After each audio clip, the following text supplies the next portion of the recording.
On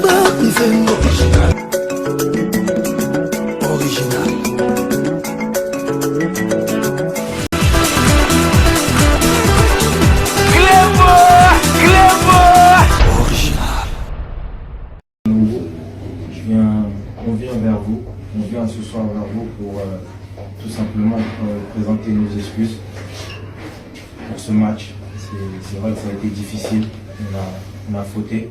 On voulait présenter nos excuses aux autorités et surtout au peuple, parce qu'aujourd'hui on a besoin d'unité et c'est vrai qu'on vous a laissé tomber.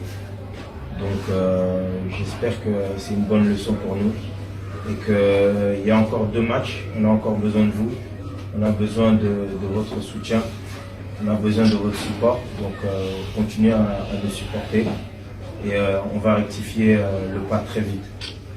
Dès demain à l'entraînement, on va se remettre au boulot et je pense que moi et les jeunes frères, on sait qu'aujourd'hui on a fait une grande erreur. Et je sais que c'est humiliant pour les 90 millions de Congolais. Et donc c'est pour ça qu'on vient vraiment vers vous avec toute sincérité, avec la main sur le cœur pour vous présenter nos excuses. Merci. Chancel à Lingala. Chancel.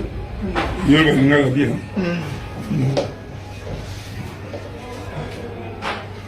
Bonsoir. Les capitaines de Toloba. Volume pas de quoi. Les capitaines de Toloba.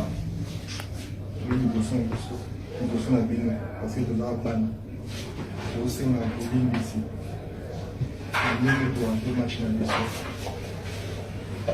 Nous avons c'est dans le sol. Soutien à Bénin et motivé sur la prise. Pour baisser la droite. Nous sommes capables. Et on s'en est mieux. Pour nous devons soutenir un peu ça. Pour mouiller un peu ça. Deuxième match. Pour notre qualification, la démarche de ticket, tout gagnant pour nous. Pour qu'il y ait un deuxième tour. Merci à Bateau Gnonso et de blesser dans le game. Au ligne ici, pendant la phase. Au ligne ici. Et puis, vous voulez au ça. Mon point à mon corps. 400 bis sur la tournée. Au ligne ici. Au ligne ici. On vient vers vous, on vient ce soir vers vous pour tout simplement présenter nos excuses pour ce match. C'est vrai que ça a été difficile, on a fauté. On voulait présenter nos excuses aux autorités et surtout au peuple, parce qu'aujourd'hui on a besoin d'unité et c'est vrai qu'on vous a laissé tomber. Donc j'espère que c'est une bonne leçon pour nous. Et qu'il y a encore 2 matchs, on a encore besoin de vous, on a besoin de votre soutien, on a besoin de votre support, donc continuez à nous supporter et on va rectifier le pas très vite. Dès demain à l'entraînement, on va se remettre au boulot et je pense que moi et les jeunes frères, on sait qu'aujourd'hui on a fait une grande erreur et je sais que c'est humiliant pour les 90 millions de Congolais. Et donc c'est pour ça qu'on vient vraiment vers vous avec toute sincérité, avec la main sur le cœur pour vous présenter nos excuses. Merci. Chancel à Lingala. Chancel. bien.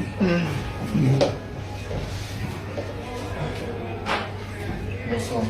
Les capitaines de Toloba. Volume pas de quoi. Les capitaines de Toloba. Oui, nous sommes à Bénin, parce que nous avons ban.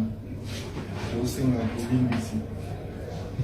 Nous avons un match dans le sol. Nous avons c'est dans le sol. Soutien à Bénin et motivé sur la prise. Pour baisser la droite. Nous sommes capables. Et on s'en est mieux. Nous devons soutenir un peu ça. Pour mouiller un peu ça. Deuxième match. Pour notre qualification, la démarche de ticket, tout gagnant pour nous.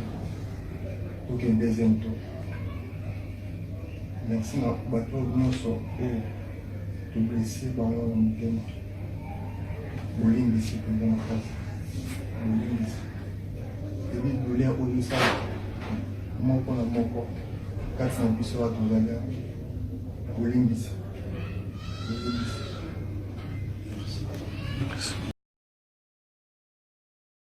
Sepela TV et yena makambu ya sika lisusu. O ba chaîne ya France eza na kati. Ba chaîne ya Congo eza na kati. Ba chaîne ya Londres eza na kati. O ngomona makambu ya politique ya sika. O parti AA eza na kati. O parti BB. O CFAIO eza na kati. Ya Sepela TV. Bouquet comme ya muke boye. O tina poche voyager na ngokeno partout lingi.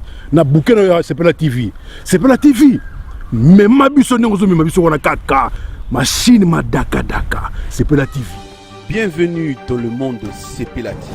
Sepela TV est le décodeur qui vous permet de suivre les chaînes du Congo en direct de la diaspora. Mote Bandeko, merci Ndebo Yaminga na Banda Konabino. Tomanda désormais Kokutana na cadre ya émission Oyo Tolobe la santé. Bon, nga comme on a Jean-Paul Djamba, dans Naza Ndeko Nabino,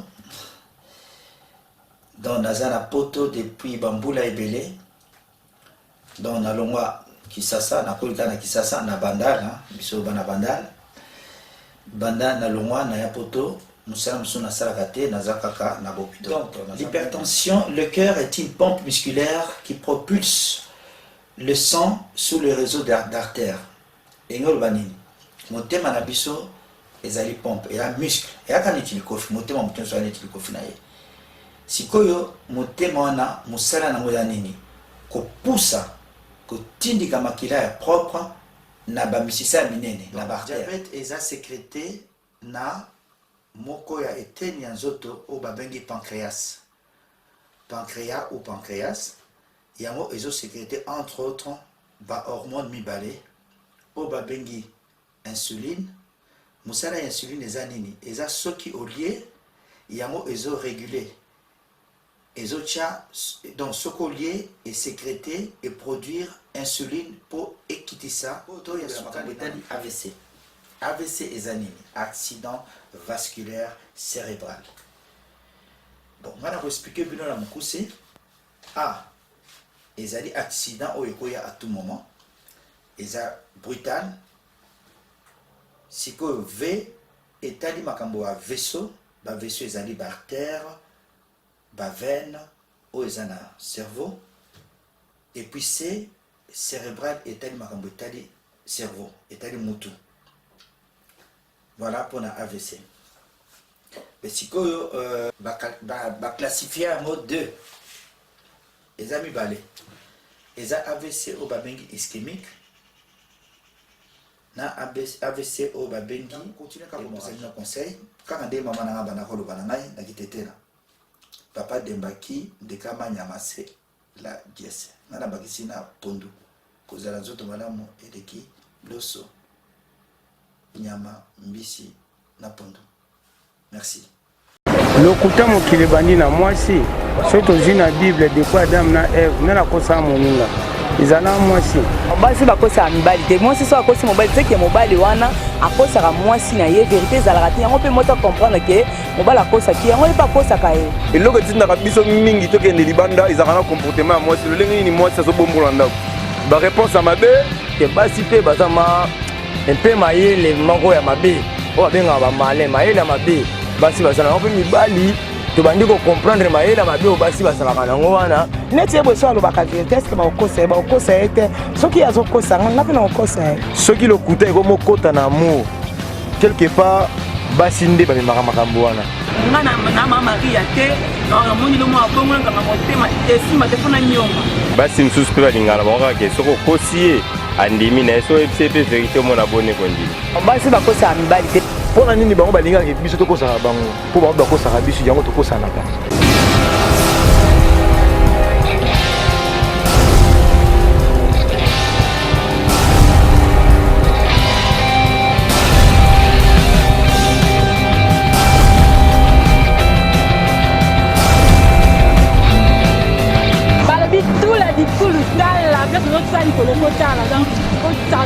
surtout la clé boa originale jamais décidé.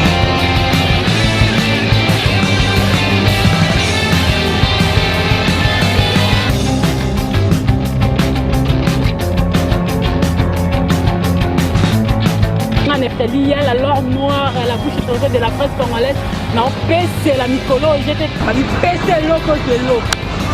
Pèse loco de l'eau, on a pèse de l'eau, amour débat.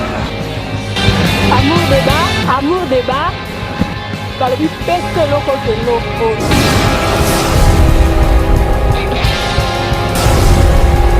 Nakati amour débat basi jeza ebele donc on s'accante dans boza boko lemba ngana lemba bino te po bino nde boko lemba basi je.